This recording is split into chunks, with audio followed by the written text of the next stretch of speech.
ஒவ்வொரு திங்கட்கிழமையும் நள்ளிரவில் மட்டும் திறக்கும் சிவன் கோவில் பற்றி நீங்கள் கேள்விப்பட்டிருக்கிறீர்களா?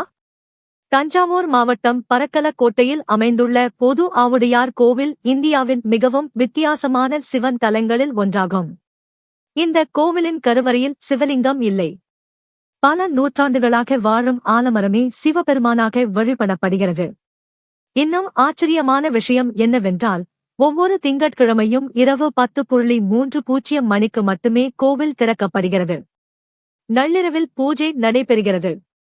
மற்ற நாட்களில் பக்தர்கள் கருவறை கதவையே சிவனாக நினைத்து வழிபடுகின்றனர்.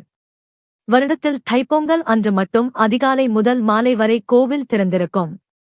உலகிலேயே மிகவும் வித்தியாசமான சிவன் கோவில்களில் இதுவும் ஒன்று. இன்று மனமார ஒரு முறை சொல்லுங்கள். ஓம் நம சிவாய.